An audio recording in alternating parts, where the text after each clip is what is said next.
Hello and good evening, everybody, and welcome to Shooting the Shit Uncensored. I am your host, Piers Austin, and we are live in Multi-Content Live. Alliance on Facebook and on YouTube. Also, I would like to say a special thank you to Wrestling Maniacs, Generational Wrestling Society, and WCW Nation for allowing us to stream in their groups. Also, I'd like to make a special thank you to my good friend here, Mikey Mados, Mikey Butterbing, who makes all of my artwork, but also is a producer on my show and is going to be joining me for this interview because he's got a bit of a crush on our guest this evening, Jazzy. So, it's going to be, I thought, you know what, I'm going to bring him on, even though Mikey's a married man. I've spoken to Mikey's wife and this is just to meet one of his wrestling idols. So she's very cool with that. But also, I would like to make a special mention to all of our sponsors. So Signal Studios, a recording studio, a rehearsal space, a place that makes dope ass music at Sydney, Australia. If you need anything from these guys, you need some music. Maybe you're a wrestler, you need a new entrance theme. My boy Rafi can hook it up. So also Mayan Belts. Mayan Belts make the best, and I mean the best championship belts in the world. If you want a custom championship belt or you want a replica of your favorite belt that you see on television, hit up Mayan Belts. You can contact Eddie and Ira Williams on Facebook. A-Rock Designs. Now, A-Rock Designs is run by a very good friend of mine and Mikey's. It's Ashley Rodriguez. So Ashley, A-Rock Designs, they make cups, tumblers, T-shirts, hoodies, keychains, all of that amazing, beautiful goodness for every wrestling collector. But she also does stuff that isn't just for wrestling collectors, Mikey. Did you know that? Yes, sir. Yeah, so she's actually making me, for my kids, a little cup for my wife, which is going to have Emma from the Wiggles, and a Ryan's World Cup for my little boy. So they're very excited. And plus, I'm getting a little cup myself, which That's is going to awesome. And also, last but not least, Immortal Restoning, a company run by our good friend Jeff Parthay. He does amazing work. If you have a championship belt, there's stones falling out of it, you can send it to Jeff. He'll do amazing work for it and make it look incredible. Now, bringing in our guest. She is a German professional wrestler. She's a former bodybuilder, strongwoman, and mixed martial artist. She's known as the alpha female, better known as Jazzy Gabert. Jazzy, thank you so much for coming on. How are you? Oh my God, so many informations. I was listening to all your stories. I'm confused now. I'm sorry. Maybe I need to do something a little bit different to tweak it. So I'm sorry for the confusion, but thank you for the feedback. It's a pleasure to have you here. How's everything going in the world you're in Berlin, right? No, I'm in a city you don't know. Nobody knows. It's so tiny. It's called Biesingen, and it's far away from Berlin. But I was born in Berlin. Right. So you were born in Berlin, and you started your wrestling career in 2001, correct? Correct. So right, and so where were you originally trained? Originally trained, I was trained by the German Wrestling Federation, GWF, with Ahmed Scher and Crazy Sexy Mike. I trained there like 5 years or so, and then I departed and I moved to Munich. Munich is another big city, and I had some trainers there. I did some seminars, and then I moved to London because in Europe, like London, the UK is like the center of wrestling. Like if you want to be a wrestler, you go to freaking London or the UK. So I trained there for a while, and then I made my way to Japan, and then I trained there with a Stardom dojo. So yeah, I had a lot of training. Wow. Awesome. How did you find the training? Like, obviously, from your homeland to London to Japan. Like, I can imagine that. Like, those are some 3 different type of styles of wrestling altogether. Absolutely. Like when I started wrestling, these guys and girls, they were, beginners too. They were not as professional, but they did the best what they can do. We didn't have a ring. We just had mats, and we watched videos on cassette. And then we just tried, to do the best, and like learned on the fly basically. But when I went to London, it was more professional. We had a ring and a proper training, the proper trainer, who knows, the holds and everything. So that was way advanced than before. And when I went to Japan, it was just crazy, it wasn't so much learning the holds and everything. Like the UK is really specialized in wrestling holds, but in Japan, I learned more about, yeah, I don't know, like not giving up, I guess, because they really punch you really for real, like even in training. So it was interesting, let's say it like that.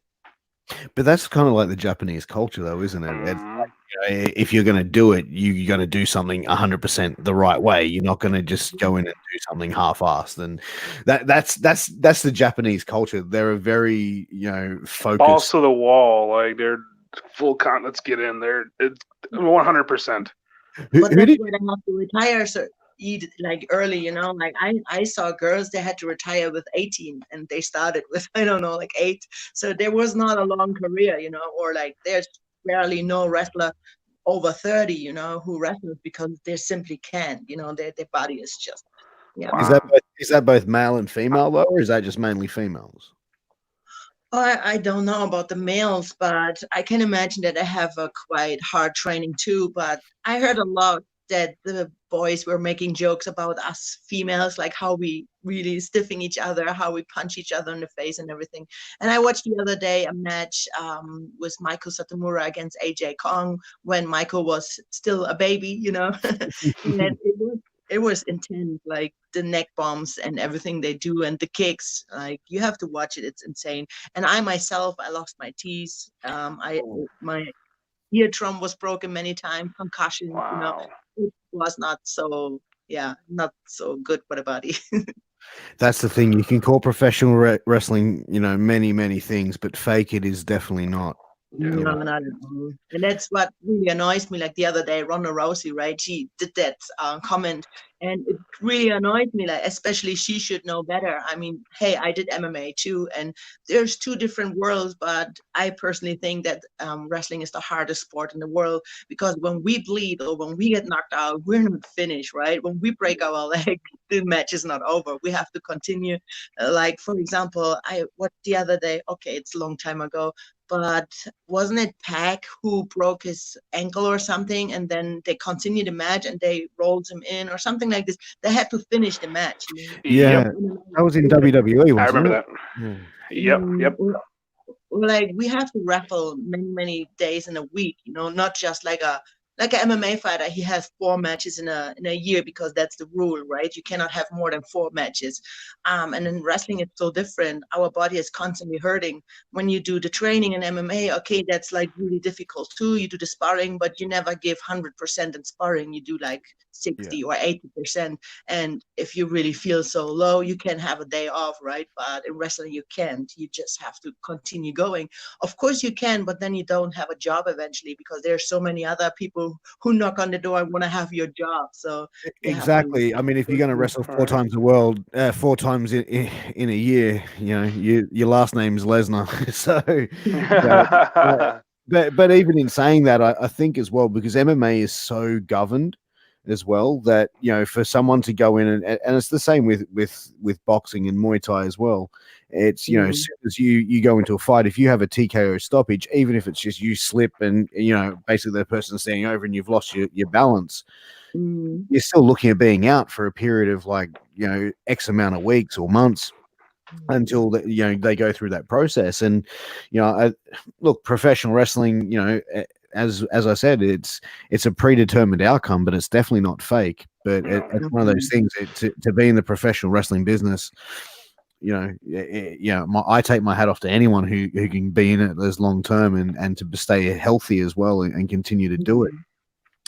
But as you said, you were talking about Japan, and what were some of the main lessons that you walked out of Japan with? When you had some time over there, because you were there for quite a few years. Well, that's a good question. Like I personally, I found peace in my heart for my personal life, to be honest. Like I'm a troubled child. I have all the bad things you can imagine having in that childhood and everything. So, and being a wrestler, you need to be a little bit crazy too, right? A normal person would never do this kind of job. So when I came to Japan, there was a lot of issues. I had like, I don't know, whatever, missing family or Mm. trying to be someone. But in Japan, I found spirituality, and I prayed a lot. I went to the temples, and yeah, I found peace. And that's, I think, the most important lesson I could bring from Japan. And I found amazing friends, like lifetime friends. So I had a really good time in Japan. That's incredible. And, as well, as I said to you before, we're not going to have any chronological questions or anything like that we're going to be Yeah. going back and forth with. We just have it as conversational. But Mhm. what what inspired you to get into Muay Thai? Not Muay Thai, MMA, sorry, and to sign up and have two fights? Well, it was actually Japan. The training and everything was so hard, like it was so difficult. And like we did training like every day, and it was like 4 or 5 hours, right? Yeah. And I needed something more. I needed some more, I don't know, like we did like, grappling, and they put me in moves I couldn't quite get out of it. And I was like, I need to do something. I need to get better. So I signed up with the MMA gym in Japan. Nobody spoke English, and like, it was so weird. Like you have to imagine, like in wrestling, you have to be super, super, super respectful, and you have Yeah. a crazy discipline. And especially in Japan, you have to do certain things. Like, for example, there's a hierarchy, like there's the trainer, and you have to say her first good morning or whatever. And I don't know, like there's certain thing you need to have super extra respect. If you don't have that, you are in trouble. So I took all that to my MMA training because I thought it's the way it should be, right? Like treat everyone with super, super respect. So I went to the MMA gym. I did all the bowing and whatever. And like after like 3 weeks, some guy came in who spoke English. So they grabbed him. They took him to me, and I say, "Hey, Jazzy, don't you enjoy MMA?" I'm like, "Why? What do you mean? I love it." I'm like, "Why you not have fun?" I'm like, "What do you mean having fun? Like in wrestling, you cannot have fun. You have to be Yeah. so serious. You cannot smile." And I'm like, "Well, I love it, but I want to be respectful." They're like, "Please enjoy it. Please have fun and smile, and Yeah. please don't say all the time thank you and whatever." I'm like, "What?" So the real sport was more fun than the actual wrestling. So it was so Yeah. strange. And I loved the MMA. Everyone was so cool, and it was so much fun, and they respected me. They treated me like a person, not Mm. like in wrestling where I was constantly, like put down, like Yeah. having. So yeah, that's why I started MMA, and I really loved it. So after the wrestling training, I run to the MMA gym, and I did like MMA. And I was fighting with the boys all the time. And there was this one guy, he was so strong. And one day I could beat him, like I could choke him out. And everyone was freaking out. They're like, "Yeah, yeah, you did it, you did it." And it was such a great feeling, like you actually learn something. And It is. then, Yeah, uh-huh. it's one of those things with MMA and Brazilian Jiu Jitsu specifically is, Mhm. Brazilian Jiu Jitsu is like playing chess with your body and another person's body. Absolutely. Yeah. And to me, it's one of the best things. And I remember the first time, like when I was a white belt, getting like a blue belt and a rear naked choke, and he tapped. It was like I just won a UFC title. I just jumped up and like fall to my knees, everything like that. And they're like, "You just sub someone in training, dude." And I'm like, "Yeah, yeah, of course. I was just mucking around." Yeah, yeah, yeah, I get it. And yeah, and I don't know. Yeah, I loved it so much. And when I had to go home, like my visa run out in 2015, I had another WWE tryout in 2015, and again they said no to me, right? And then I was like, oh man, what I'm doing next? Like, I really want to go to WWE, and there was no chance for me. So my like a friend of mine, he called me, said, "Hey, would you be interested in an MMA fight?" I'm like, I don't know. But then they hooked me up with a trainer, and then I moved into a caravan like for 6 weeks. Like the caravan was right outside of the gym. I slept there. I go to training and go back in 6 weeks. And then I had my first MMA fight. and somehow I won it. I have no idea how, but I won it. And it made so big waves. Everyone was like so freaking out of it. And there's a little fun story to tell. Like, I was really scared, but nobody speaks about it in MMA. Everyone like, I'm scared. Why would I be scared? And then I'm like, what the hell? What's going on? Why nobody say they're scared? And then I watched an interview with Mike Tyson, and he said that he's scared. I was like, damn, when he said he's scared, I can be scared too. They're all good. Yeah, especially when like one of the baddest, fighters Right. in history of combat sport. My team, they always told me that the opponent I have, that she is, for me, a build-up. So she's not that strong. She's not that talented. She's just a build-up. They told me, right? But after my match, everybody said to me, "Wow, we're surprised that you made it." I'm like, "What you mean?" Like, well, you were the build-up for her. She was supposed to win. That's that reverse psychology. Oh wow! So what, they were telling you she was some kind of. They were telling you she was some kind of. Yeah, she was telling you like she's some kind of tin can that's coming in, and like wow. I remember it was TKO. Yeah, you technical knockout. Yeah. That I watched that fight, and I was actually watching it on YouTube, and I was sitting there in the lounge room with my wife. And my wife's like, "What are you watching?" And I said, "Oh, see this woman here." She's like, "Yeah, I'm interviewing her Friday night." And she's like, "Oh my God, she is incredible." And like my wife, who is not a wrestling fan, not an MMA fan, she watched that fight with me, and she was just like, she was blown away. She was like, "Holy crap, that girl can go." I was like, "Yeah." And then obviously she was there watching a few of your wrestling matches as well. She was actually sitting there, and she doesn't even get into wrestling. She was sitting there going, "Go, Jesse, go, Jesse." I'm like, "All right." So I did the same thing. I did the same thing, Pierce. I had my wife watch a couple of her matches, and my wife doesn't watch wrestling. She goes, "Are you nervous?" I go, "Yeah, I'm scared." And she goes, "I'd be scared too." I go, "Why is that?" She goes, "She can kick your ass. Watch yourself." Yeah, true. I have that sometimes. I meet people backstage, my opponents, and we're all fine, like cute, like I'm not in my alpha gear. And then they go first out, and then it's me, and I'm like, oh, I'm changing, I'm looking bad. I have to black eye, and like, and then they're like, what the fuck?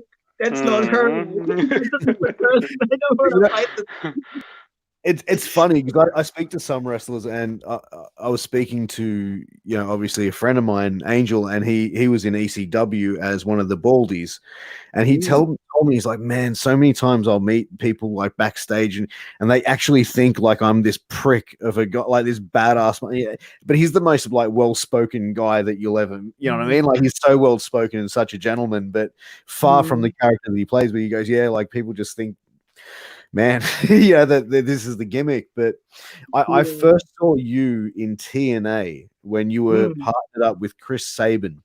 When he had the split from Velvet, and I think it was just after he lost the world title.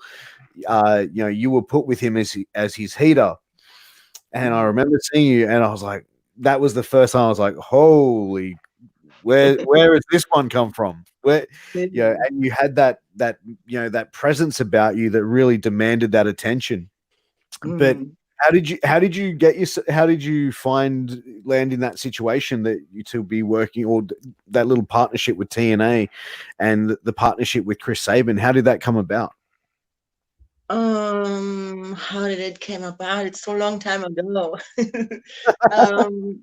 Yeah, I lived in London for a while, and I knew some people, and I knew Alex Shane, and Alex Shane, he knows a lot of people, and he knew the right people, and he liked me, I guess. So he recommended me to TNA, and then I got my chance, to do a little thing. First I did the gut check thing. I have a fun story with D'Lo Brown, like as you say, right? So we were standing in one line, right? And D'Lo Brown came over in my face, really. I can't really remember, but it was something like that. What's your name? Why are you? Why do you should be here? And something like this. But he was like really yelling. It was so intimidating. I was like, oh my God, he's going to kill me. And he was kind of teasing me all the time, and he's like, yeah. don't do it like Jazzy writing me emails all the time. And I'm thinking in my head, like, I don't even have his email, like I never wrote this. And then later he was again saying something like, "And if you need the email, ask Jazzy." I'm like, what? I don't have their number or anything. And then years later, right? Like I think like 2 or 3 years later, I met him. I met Dilo Brown again in Japan, and he was the cutest. He was so nice. I'm like, why did you yell at me like this? And he was like, no, just for fun. That's the thing. Like you find, like I find, and I think you mentioned it earlier in the wrestling. Like when you were over in Japan, you made mention that they were really not fun, but it was like really hard on you and pushing you and pushing you and pushing you. Did you feel that it was just trying to motivate you to get better as a professional wrestler, and it was just that was what they were drilling into you, or did you feel that it was that they were bullying you, or like what No, did you? I think it's just Japanese style. I mean, I saw many girls come and go, like I saw the young kids, how they got treated. Oh my God, like it was not cool. And this kind of training they have back then, they don't have it anymore because it was just too hard, like they broke this one girl's back. Like they lifted her up, they wanted to try a move, and then she kind of fall like this. So she broke her back and she was Wow. crying. And they didn't care. Like she had to roll out, and I wanted to take care of her. They say, "God, back off! Like don't care." And I'm like, "What the hell?" And it was just the way they train people. Well, That's what I always find amusing, like for example, they go with the girls in the ring, but they don't teach them stuff. For example, super kick, right? So they kick the girl right in the face in the match, like it's live, like on the Korakuen Hall. And then she messes up. She don't know where her face have to be, so she's bleeding like crazy, right? So and then next time in training, they teach her how to take a super kick. But I think it should be the other way around, right? Shouldn't I you agree. show her first how to do? Like this is insane. teach Yeah, them. or like moves, like body slams. Like, okay, you have to imagine you're this young kid, you're like 8 or 10 years old. They're training there that early, right? So you have to do like all these conditioning stuff, like, like squat and push-ups. That's like normal stuff, right? Then you Oh, learn how to run ropes. And then all of a sudden they just catch you and give you like a body slam. You don't know how to take a body slam. You don't know what to do. They just do it to you. Or they kick you, give you a suplex. You never took a suplex in your life. And that's how they teach you, like just the in my expectation that you know how to fall or know how to take that. training, Yeah. in my training, I don't know, I do it differently. Like, for example, I had this tour with a rock star, and they asked me if I can teach 5 dancing girls. Like, they're not wrestlers, they're dancers. If I can teach them one little choreography for a wrestling match, right? So I wanted to have a suplex in there. So Yeah. I teach the girls. I'm like, okay, first I take your arm, then I take your arm here, and then I will lift you up.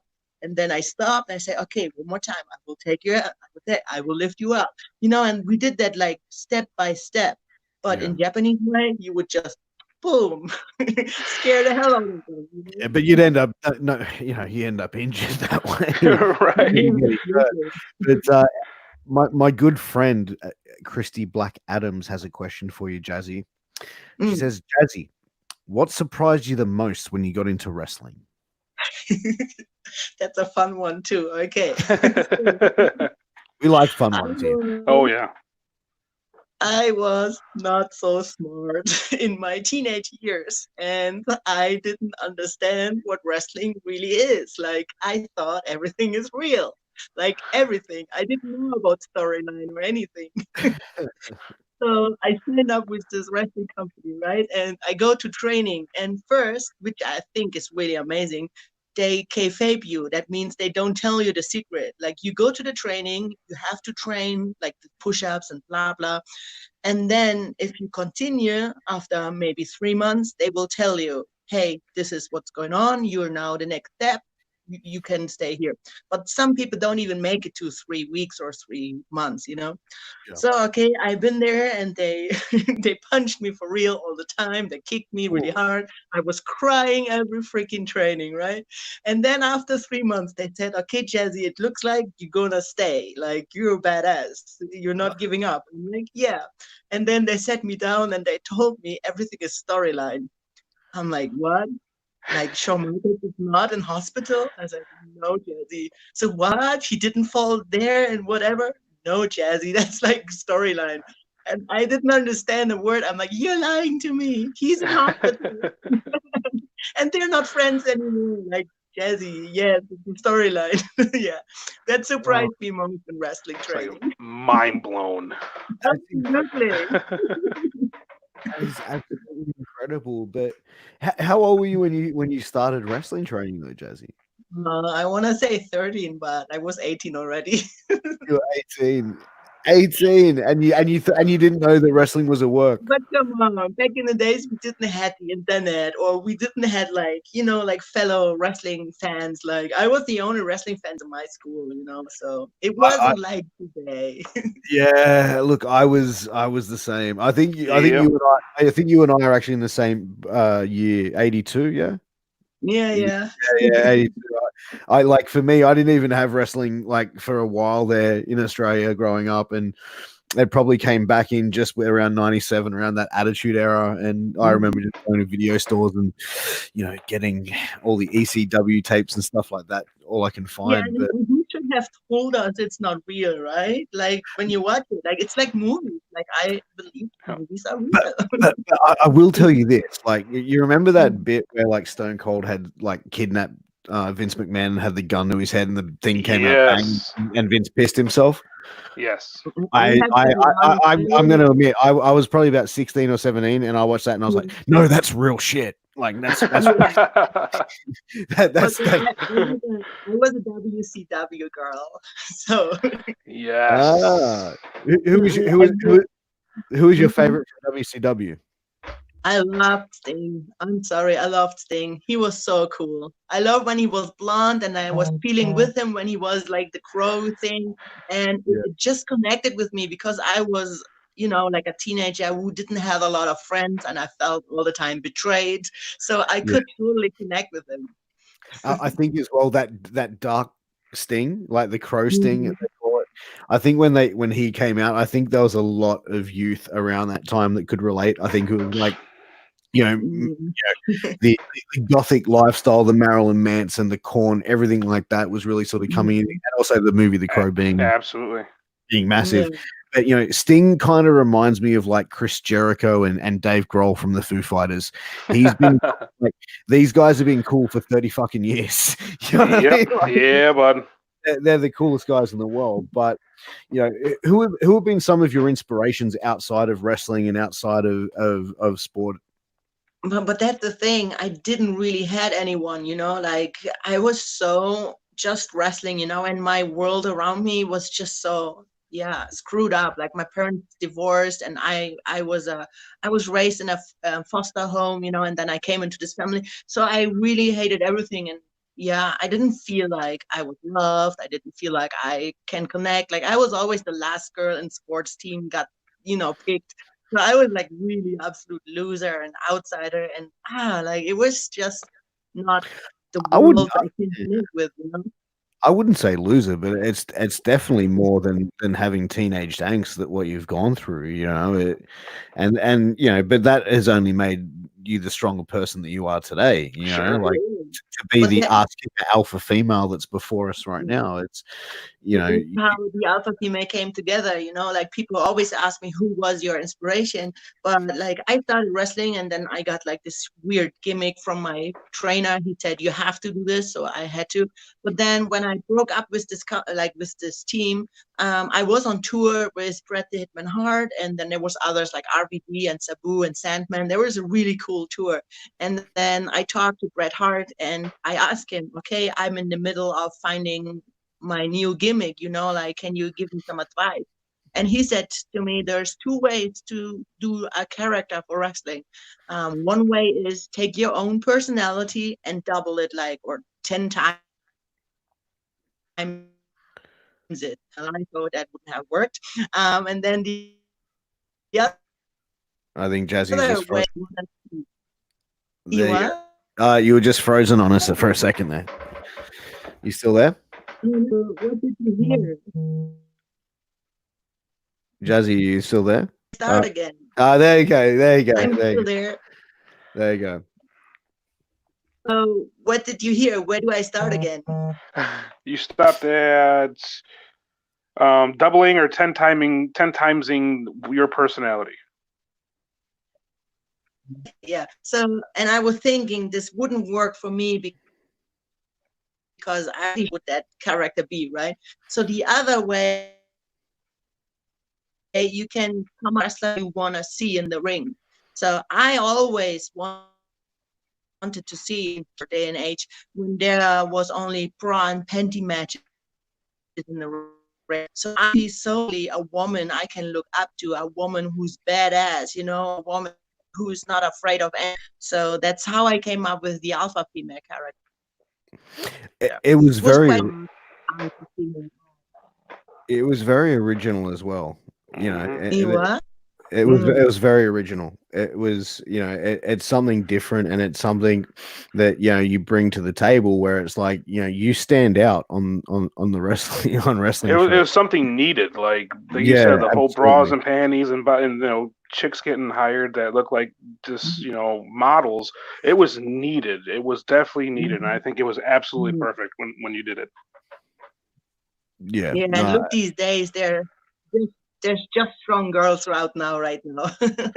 there's a lot of but female wrestling has gone from being the time that you go and get another drink or go to the bathroom to being a viable thing where it's now main eventing WrestleMania. It's now main Yeah. eventing cards, and it's main eventing, this spotlight on it. And that's what's most important is, females now can be taken serious in a world of professional wrestling, which, if we go back 30 years, to the 80s where we were all born, wrestling was, there may have been like maybe one women's match on the card, if that. Yeah. And then even you go up to the 90s when we were just talking about the Attitude Era. Like I remember seeing, Lita would come out with the Hardy Boys. She'd do a flip off the top A rope or something like moonsault. that. Yeah, moonsault. It'd be cool. Yeah. And Sable and Jacqueline would have a bra and panties match, and you know what I mean. Like that was really the time. Like for me, I was, I don't know. I would just be like, yeah, whatever. Like I would rather watch the wrestling than watch that. It just Exactly. didn't make Exactly. sense, But Yeah. also at the time I was, a teenage boy, so I sat through it. I put up with it. But I hated every minute of it. I got to be serious. I hated every minute of it. Yeah, But moving forward, you went into the Mae Young Classic, and you Mm. got in contact with WWE, and how did that really sort of work around to it for you? How did you end up? Who contacted you from WWE, and who brought you in? I personally think it has a lot to do with my MMA match in Japan, which I did in front of 22,000 fans, and Mauro, I can never say his name, the commentator from NXT. Mario Ranalli. Yeah. Yes. Mario Ranalli. I don't know. I can't say it either. Yeah. And he said something which went viral. So I made my entrance, right? And he said, okay, here's Jazzy Gabert, pro wrestler. And then he said, it feels so good to say that again, because in WWE, you're not allowed to say pro wrestler. So this Yeah. little, made a lot of rounds, and I think maybe because of that, they were interested in me again. So when the Mae Young Classic came around, I was sitting in front of my computer and was like, oh man, I want to be there. But time came and the people were announced already. And I was like, again, no chance for me. But then, 2 weeks before they called me, they said, hey, there's maybe a spot for you. Maybe you can be on it. Would you be interested? I'm like, of course. So, yeah, the talent scout, Kenyon Seaman, called me. And then like it went also quickly. The visa was arranged and my flight, and then I went over to America to the performance center. And the performance center is so beautiful. You have no idea. It's a dream come true. It's Yeah. like a kid going into a toy store. It was like, whoa. Yeah, it's amazing. And you know, when they brought you over for the Mae Young Classic, was that for, you know, was there a promise of a contract, you know, a spot on No, NXT, or was this a one nothing. shot deal? Just a one shot thing. And personally, I have to be honest, I thought for me, this will be my very last match. Like, I said to myself, okay, you know what? I'm too old to go to WWE. I'm not good enough, whatever. So just enjoy your time, just be yourself, go out there, have a great match. I knew I have to lose. So I was like, I was cool with it. I said, hey, it was my dream to have a match in WWE. I never said I want to have a contract. Maybe that was the problem. So I said to the universe, I want to be with WWE.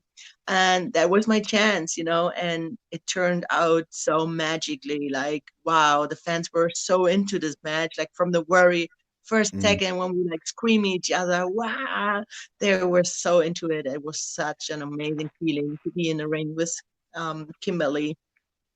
I Yeah, was on the edge of my seat. Like I swear to God, I called everyone we're watching it and had all my guys on the phone with me. And I'm like, I got money on her. Like she is the new it. Like this is it. I don't care what no one yeah. says. And they're like, Mike, man, I don't know. I said, listen, if you say I don't know again, I'm hanging up the phone. I'll never talk to you again. She has what it takes. Like I had it. Like I was. My dad calls me. He goes, Mike, what do you think about this Jazzy? I go, Pop, she's gonna make it. This is it. This is the backbone. This is it. She's gonna do it, Pop. And man, I'm a huge fan. I can't help it. I even when I watched it, I remember watching the Mae Young Classic, Mm-hmm. and I sat down, and then I saw Jazzy come on the screen, and I was like, "Whoa, Yeah.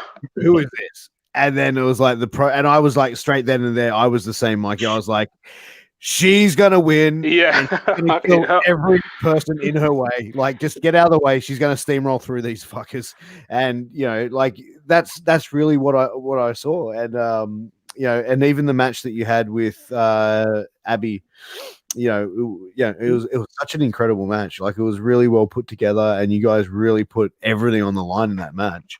So even though like she went over, it was thinking. Sorry. Then I lost. So what were you thinking? Well, that's the thing in pro wrestling. Wins and losses. They don't mean anything if both wrestlers can walk away looking good. And I thought you walked away from that match looking good. Absolutely. It was a loss, as in 1, 2, 3, but you walked away from it as a winner. You know what I mean? Like, you definitely showed what you capable of. I would have liked the match to be a bit longer, to be honest. Like an extra 5 to 10 minutes longer would have been good. But I thought it was great. Yeah, but everyone got like a really short time because there were so many girls on it. It was like 32 girls, right? Yeah, exactly. So obviously there's always going to be those constraints and Sure. when you're dealing in time frames and everything. So, but we got another question from Christy Black Adams. If you could have done anything different in your kick-ass career, what would it be?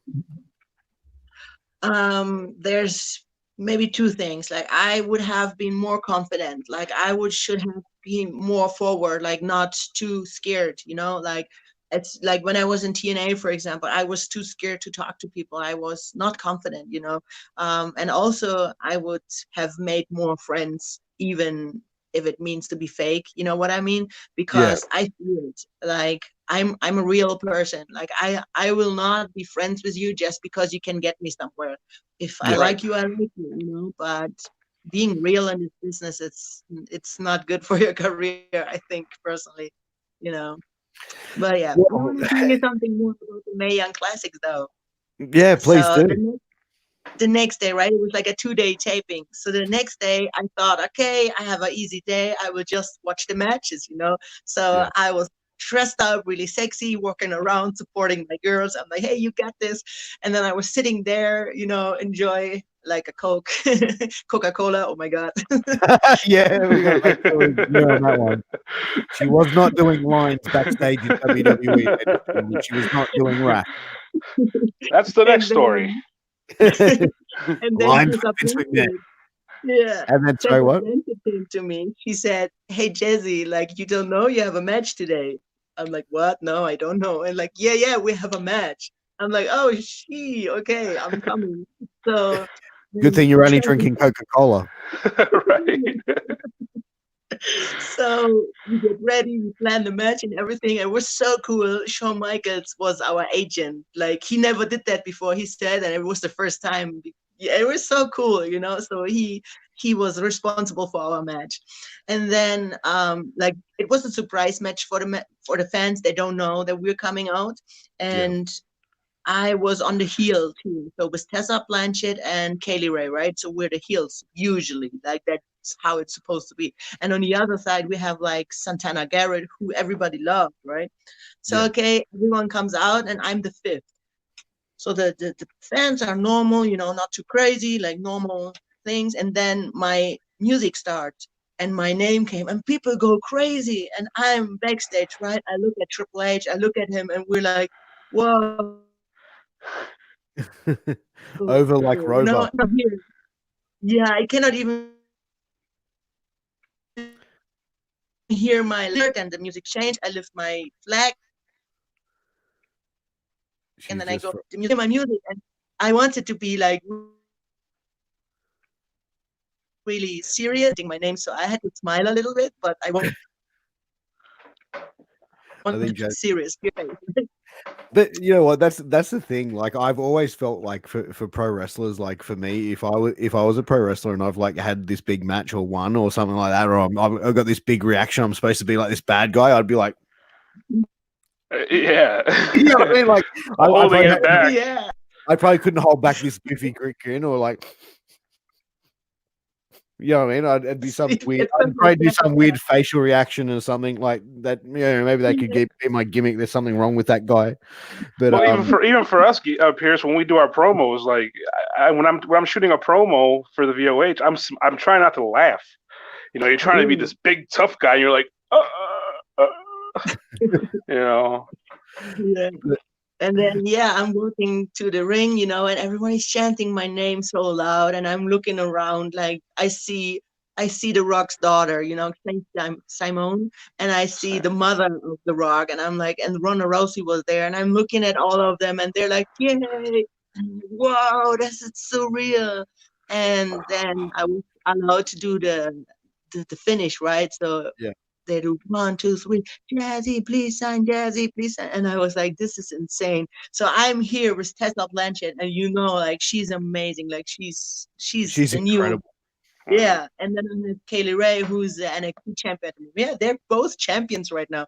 And I'm in the middle of it, and they're screaming my name. And I was like, this is so real. This is not really happening. This is a dream. Like, what's going on? And it was just too beautiful. But I was so ashamed also. Like, I don't want it all this attention. So you can see on the tape, I'm the first who runs out. But that's the thing in pro wrestling, you want all that attention on you. You know, Yeah. like that's the goal. Like you found yourself in white hot heat.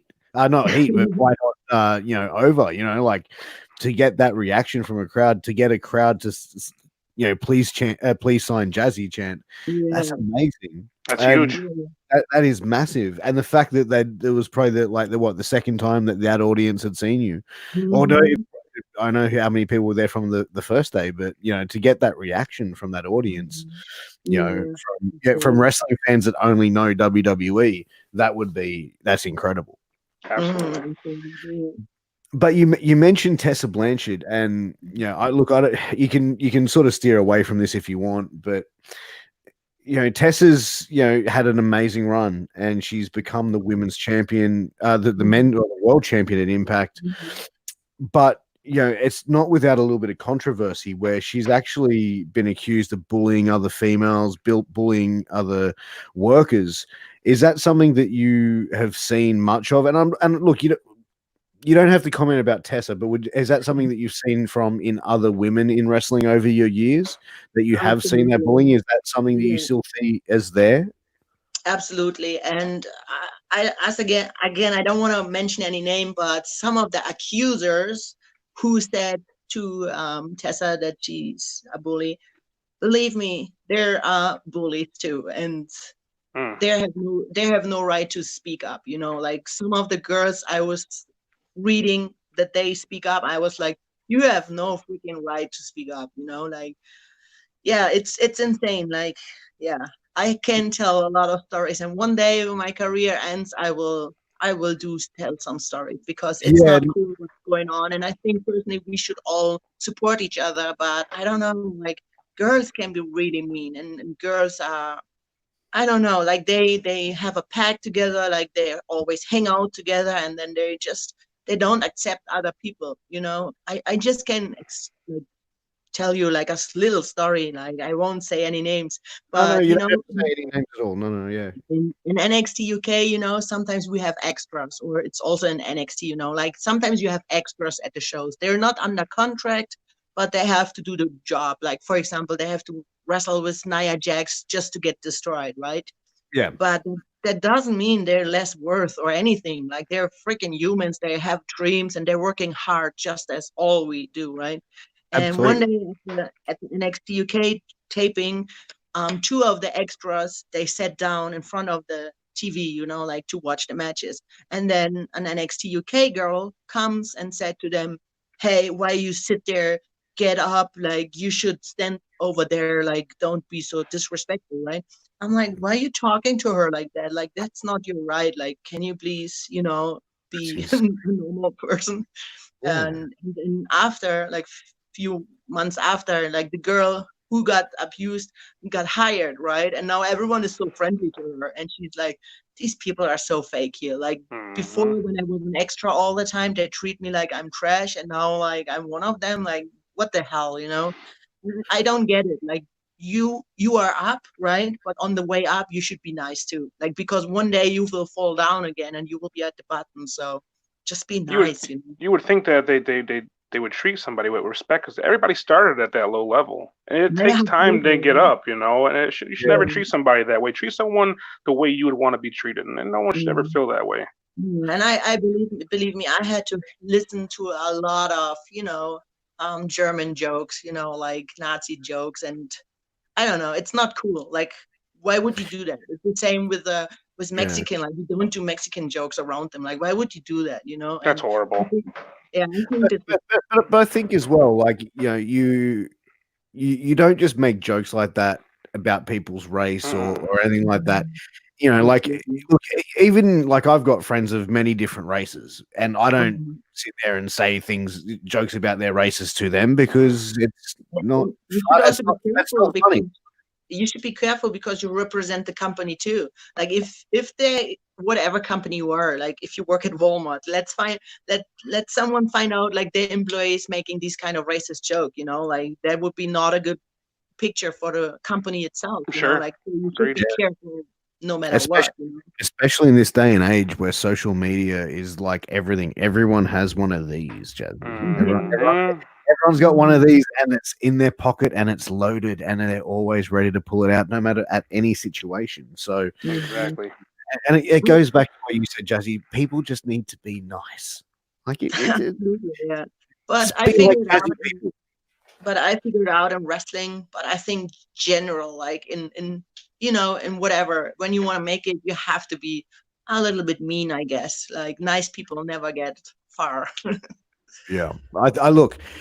I think nice people do in the end. It just the nice people kind of get screwed over, Agreed. Mm. and Yep. yeah, and it just goes to show, and it's it's like a joke, and I hate to be crude, but business is like being pregnant. Everybody says congratulations when you're successful, but no one really knows how many times you've been screwed to get there. So, That's a good one. I don't mean I don't mean to be I don't mean to be crude, Jazzy. I apologize. It was just an appropriate time for me to say that joke, so I had to jump in. But obviously after the Mae Young Classic, you had an injury. Mm. You were out for a little bit of a period of time, and Mm-hmm. you weren't under contract at that time. So Mm-mm. WWE said, "All right, Jazzy, you go get healthy, and we'll see you in a little bit." And It you, wasn't even like that. Like, I signed the contract. Like, it was like this. Like, after the Mae Young Classic, I flew home and I had this good feeling. And then I wrote to WWE again, and they said, well, at the moment there's nothing, and I was like, oh. And then I got like really depressed. Like, I have to be honest, like I was laying in my bed and I was questioning my life choices because I don't have a big car. I don't have a freaking big house. I don't even have a boyfriend because I always concentrated on being successful as a wrestler, not making a lot of money. Even people think I do, but I don't. And then one day I opened my door and I was just going to the bathroom, and then I saw that there's an envelope, and I was thinking, it's just something, like nothing important. And then I was thinking, wait, I already signed everything. So what is it? So I opened the envelope, and then it was, because you were so good at the Mae Young Classic, blah, blah, blah, we offer you a 3-year contract. I was like, whoa. And I go right to the money, because I always had imagined in my mind how much money I want to make for WWE. And it was right what I wanted. I was like, yeah, I don't even have to, like fight for it. I was like really happy. And then I had to go to Philadelphia. No, not Philadelphia, Pittsburgh. And I had to get like a check, like the concussion check, help, the knees and the elbows and everything.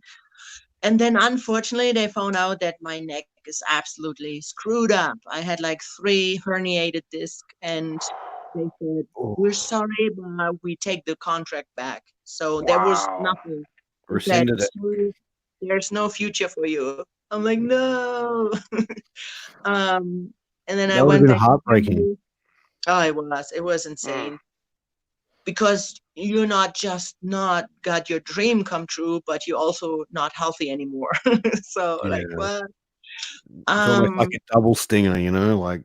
And then I went to but you know what? I had pain since a long time. Like, I had this incredible shoulder pain somewhere, and I never really knew what it was, but I was like, okay, I'm a wrestler, pain is normal. So I never really checked it, So, but now I know what it was. And then I did the surgery and I was pain-free. Oh my God, it felt so good. With no pain at all. Like, wow.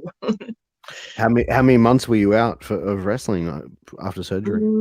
Well, the doctors say actually I need at least a year, but there was this opportunity, there was the celebrity, and she was like a huge celebrity in my country, right? And she wanted to have a wrestling match, and the only one who could do it with her was me, So it was like 5 months after, and everybody said, don't do it. I'm like, but I feel good, like, let's do it. And I didn't understand how much hard work it would have been. Like, working with a non-wrestler, ooh, don't do it. I could imagine. So I have to lift her, and she's not jumping because she don't know she has to jump. I'm like, oh, that's great. Oh, fuck. So yeah, but after 6 months, I was back in the ring. Wow, that's incredible. Yeah. And then the contact with WWE was only because in 2018, if I'm right, in 2018 they did a German tryout, right? So they wanted to ask me who I would recommend for the tryout. And of course I was super disappointed. I was like, you never can go to WWE, and but I wanted to be helpful too, because I'm not angry at WWE. I love WWE. So I gave them a lot of ideas. I said, hey, you can do this and this and this, and maybe do this. And they really liked my effort. They said, wow, you did a lot of effort, to help us, basically. So, and then they said, you know what, we give you another chance. We will have a look at you. So they flew me back to Pittsburgh, and they did a 7-hour examination of my body, like checking everything. They were also a little bit concerned about my concussions, but right, like, it's not that bad. But I had to do like a lot of tests, and they told me, hey, you're good to go. That's incredible. So talking about concussions, like, to overcome that's incredible, and to go through the surgery and the setbacks, and then to end back up in WWE, that just goes to show the determination that you had. Sure. Sorry, I had to think about what words I was using then. The determination that you had to get yourself back there. And that's what, where you were saying you're questioning your life choices, questioning everything like that. The day you got re-signed after that, did you feel like you had the answers to those questions that you were asking yourself? Like, this is the reason why I've done this. This is the reason why. No, because they sent me to NXT UK, they sent me to England, and I don't know if you ever been to the UK, but it's not a really nice place to be. Like it's always cold, always raining, and Yeah. people speak weird. The food is not so delicious.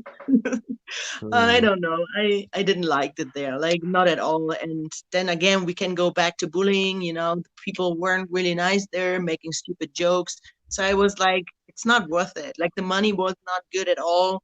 It was like the storyline I had. Come on, I was a bodyguard again. So With there Ginny, were, yeah. yeah, there were too many reasons. Like people always think it was one reason, but there were too many reasons. So I personally thought it's not worth it. Like there was the health, like is it worth it to get injured again, like getting pain again for, I don't know. It was really not good money. Right. Like people, like I saw people like, debating for my name, like in social media, like, hey, why did she quit? And blah, blah, blah. She never makes so much money anywhere. I'm like, what the hell? You don't know how much I make. You don't know Yeah. nothing. And, like it's my personal choice. It's just Yeah. it's just trolls, Jazzy, and you can't They're all fall. over social media, all Yeah, over. you can't Mhm. fall into that bullshit, and Uh, you're too smart and intelligent and a Thank great you. performer to let people like idiots like that, Yeah.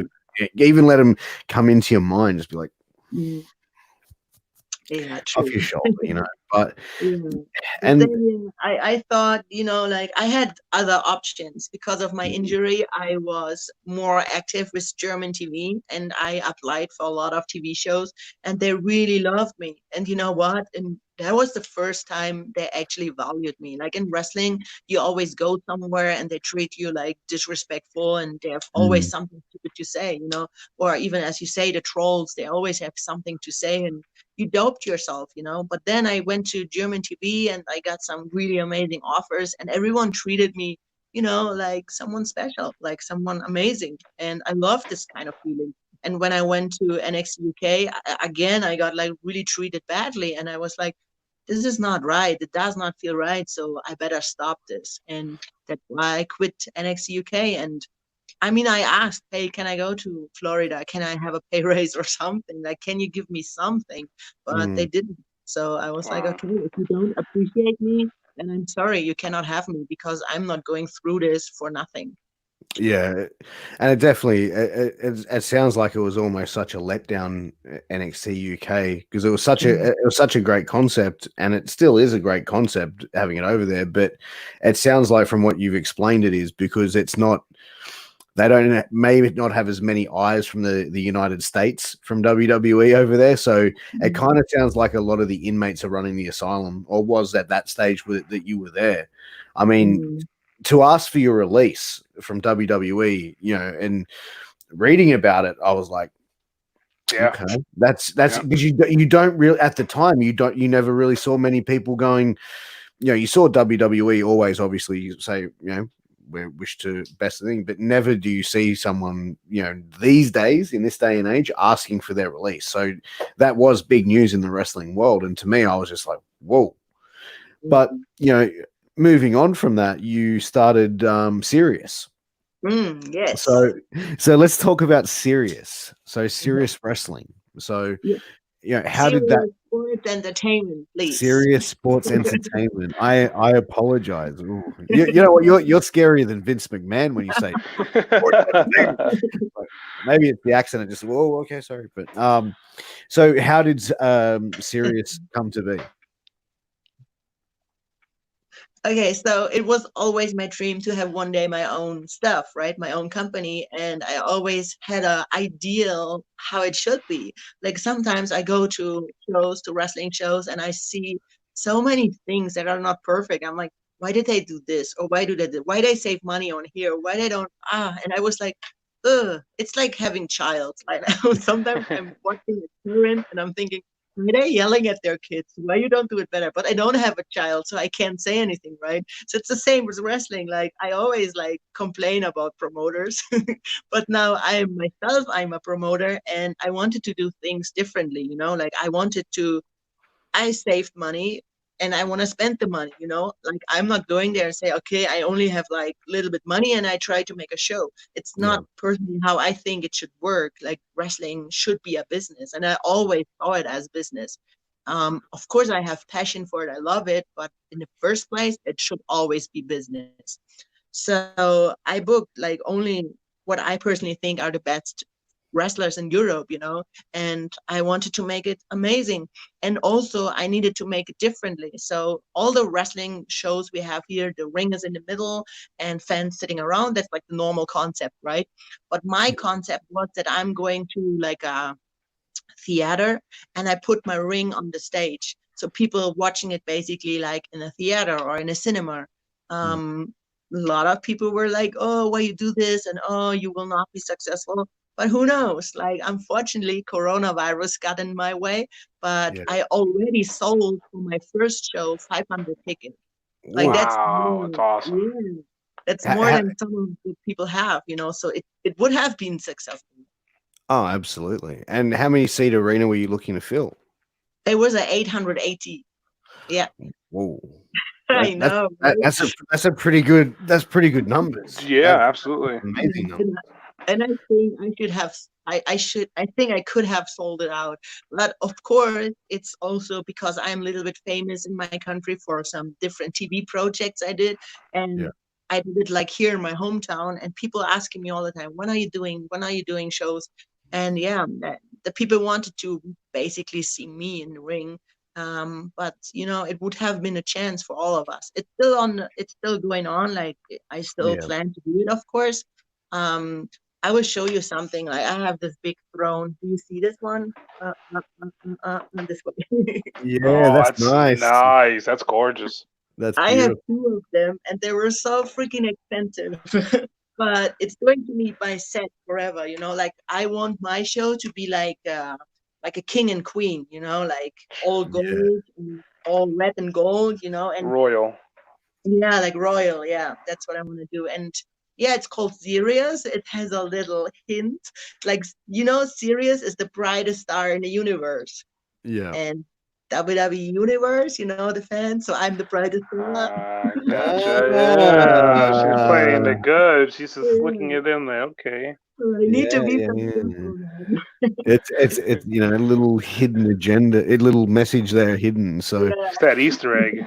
it is. Yeah, It is. Yeah, and So I don't wanna call it wrestling because of my country, or I think in general, wrestling is really looked downwards on it. Like when I say wrestling, they're like, oh, this fake stuff. So I want to really call it sports entertainment because for my show, there's not only wrestling, there will be also dancers and singers. There will be like a really fun commentator. So it will be more than just wrestling, you know. Jazzy, will you do me a favor? Will you please bring serious sports entertainment to Australia? I'd love to see a show in person. That is amazing. in America, please. I will make it. I swear to you. But you can have it in your hometown. Like I'm screaming on fight. Okay, so you can subscribe to it. Absolutely, we will.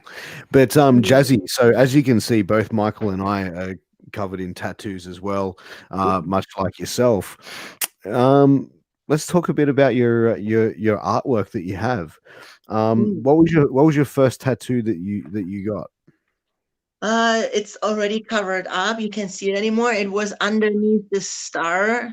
I got Yeah. this one, and you will not believe it. I got this one with 13 years old. My Wow. crazy, yeah, I don't know. My crazy father thought we can bond when he bring me to a tattoo shop. Like I was not into tattoos at all, and I regretted it for my life. But I don't know. It was my first tattoo, and then I covered it up with this. Yeah, there was something underneath, with a fairy tale when I was like 18. But then I started hating the fairy tale because it was too cute and it didn't fit my character. So I was like, well, and then now there's like, I mean, it's mirrored. So now there's like a Viking. So my arm has actually a meaning. So this Yeah. arm is all the countries I wrestled in. Like I have Japan, I have the United Kingdom, I have Oh, Spain, that I have United Italy. Kingdom That's tattoo. awesome. That UK flag is beautiful. Right? A lot of people ask me all the time, you know what? And inside it says something. It also has a double meaning. So the first time when I go to the UK, there was like a chocolate bar. And on this chocolate bar, it says it's not for girls. And I'm like, what the hell? Like, why is it not for girls? So I bought them all and eat them all. And nothing. No one's going That's to tell why me what to eat. right? Yeah. That's why I have it, but it also means this is not for girls. I'm not lesbian. A lot of people think I am, but I'm not. That is awesome. Yeah, look, tattoos to me are a big part of my lifestyle. As you can see, I've pretty much got quite a few myself. But have you got any professional wrestling related tattoos? Like, besides obviously where you've wrestled, obviously on your arm and the countries that you've been. But have you got anything? I have myself there. Can you see it? I have myself there, like a little alpha female. Oh yeah, that looks cool. That's insane. Yeah, So, that's about it, to be honest. So, Mikey, have you got any questions you'd like to ask Jazzy before we go into the Aussie slang? I am not gonna lie, Pierce. You gave every question that I have, and I'm happy you did because all I did here, I fanned out. Jazzy, I'm a huge fan. I'm not gonna lie to you. And Pierce, the whole time Pierce was like, "Hey, you gonna do the interview with me?" I was blushing the whole time. My wife left this morning, and she looks at me. She's going, "You're doing the interview, aren't you?" And I had just blush red. So I'm the happiest man alive.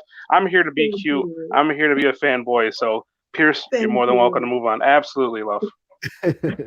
Okay, so I'm going to use. Are you helping me with this one now, or I'm on my own here? No, you're on your own, Jazzy. So Mikey knows them. Mikey's a good friend of mine, so he's heard me use these before. Plenty of them. Okay, so the first one, sickie. I'm going to chuck a sickie. What does that mean? All right, let me put it. Let me put this. Okay. Yeah, mate, I chucked a sickie the other day. It sounds like cheese. I don't know. Like, is sickie like a big cheese or something? No, like chuck a sickie, sick. So it's chucking a sickie means that I'm not going into work. I'm not. It's not that I'm not feeling well. It's like just that I don't really feel like getting out of bed. So I'm going to chuck a sickie and I'm going to stay in bed. Gotcha. So you're a really lazy person. Okay. Well, okay. First of all, I'm using it in context. I'm not a really lazy person, but well, if you ask my wife, then yes, I am a very lazy person. But anyway, I digress. All right. Oh my God, look at that. That person over there is carrying on like a dead set pork chop. Pork chop.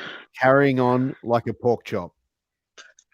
Carrying on like a pork chop. Maybe he's so slow, like you wish he's walking faster or something.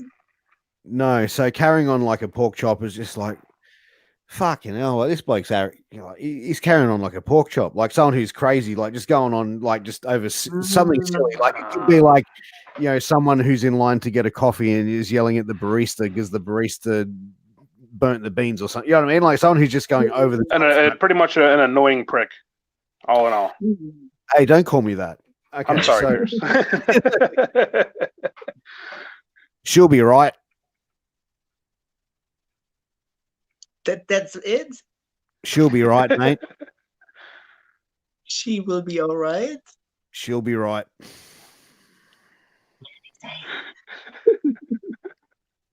It means everything will be golden. Oh, sorry, that's Aussie slang. Yeah, it means everything will be good. All right. Yeah. Okay. All right, here you go. So, tar. Ta. Yes, I'm annoyed, and I say yes because you ask me all the time. Ta. Nah. So, all right, tar means like thanks. Like, oh, tar for that. Okay. Yeah. Like if my wife handed me a glass of water, I'd be, oh, tar, babe. So I'm like, all right. Okay. You are lazy as fuck. Oh. Come on. I'm not that bad. Like, thank you. Right. Okay. All right. Come round to my house in the Arvo. When am I inviting you over to my house? In the evening. No, the afternoon. Arvo. Oh man. All right. I got another one for you, and this one's going to have multiple. All right, so I might even let Mikey help you with this one. Okay, Jazzy, I just got to swing by the servo, then I got to swing past the bottle-o, grab some Mackies for the kids, and come home and get the Barbie started. So I'll start that again. I got to go to the servo. Store. Then I got to servo is one. Then I got to go to the bottle-o, swing by Woolworths, then grab some Maccas for the kids. So what's the servo? I start from the back. Macca's is mac and cheese. No, Maccas is McDonald's. Oh, damn it. Then Woolworth is the Woolworth supermarket. Yeah. You got that. Okay. And the second one, something with B, right? The bottle-o. Yeah, it's a alcohol store, like a liquor store. Yeah. Oh, look at that. Hey. And the first one is a servo. The server, I don't know. Or maybe a hairdresser. I'm gonna fill up at the servo. Gas station. Gas station. Yeah. All right, so we'll go a couple more because I think you're starting to get in the swing of things now, Jazzy. So, even though you called me a lazy prick, I'm going to give you a couple of points on it. Okay? So, all right, so the next one is, oh no, it's summertime and Dad's wearing the budgie smuggler. What's a budgie smuggler? Maybe like underwear, like a spring underwear for men. Yeah, so get out. No. So a budgie, I can't stop laughing now. A budgie smuggler is a speedo, so a very tight swimwear for a man. So close. All right, so we'll go for a last one. I'm making so much noise. My wife has cracked the shits. She's loving your ass off. She's loving I'm an asshole? She's loving your ass off. Yeah, cracking the shits. Like she's pissed off at me. She's pissed off at me. So it's opposite. Okay. All right, we'll go one more. All right, this is the last one. Okay, so all right. Me Uncle Ronnie is a bit of a bogan. What's a bogan? Mikey? Maybe your uncle is a little bit crazy. I think crazy or drunk. It's kind of a mixture of both. Okay, so a bogan, someone who talks like a bogan would be like an Australian person who talks like this. Yeah, mate, how you going? We're going to go down to the pub. We're going to have a few schooners. We might see if we pick up a couple of Sheilas and maybe grab a schnitty and fucking head back home and have a couple of bongs and pass out. That's how that is about as bogan as I can show you what a bogan is. So I got a couple uncles like that. It's kind of like in Australia, kind of like a redneck. I gotcha. We got those over here too. If that makes sense. But Jazzy, why don't you tell everyone where they can find you, where they can find you on social media? Oh, and social media. It's not at my home right now. No, let's talk about your home number or address on the show. You can find me on Twitter, Jazzy Gabert, or on Instagram and also on Facebook, Jazzy Gabert. But I'm most active on Instagram. Yeah. Awesome. So, please follow me. I have this friend, right? I was the other day at the TV show, and I met this girl. She's like, she's like a girl next door. She's a little bit chubby, and she's supposed to be a curvy model. She's big, and we changed our Instagram accounts, and then she was like, holy, yo, you have the blue mark, like the blue tick. I'm like, yeah, so you're famous. And then I go on her. I'm like, whoa, what the hell? 800,000 followers? Are you crazy? Like, and there you go. But I refuse to do anything of that. So please still give me a follow. You will not see sexy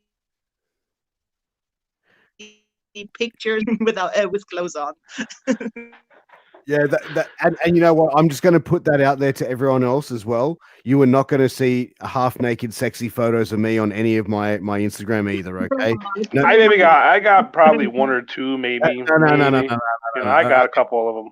The only photos you'll find on my social media is like photos of my kids and like me chasing after them. My dad bod is retired. Yeah, it's covered.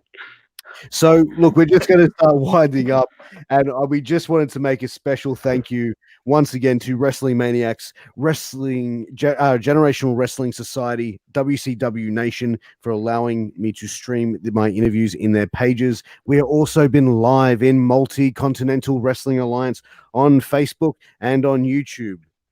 My friend Mikey Mados, I'd also like to make a special mention for making all of my gorgeous artwork and also producing my show on a weekly basis. Mikey does a lot of the behind the scenes for my show, and I am greatly grateful. I'm greatly grateful. There you go. I'm greatly grateful.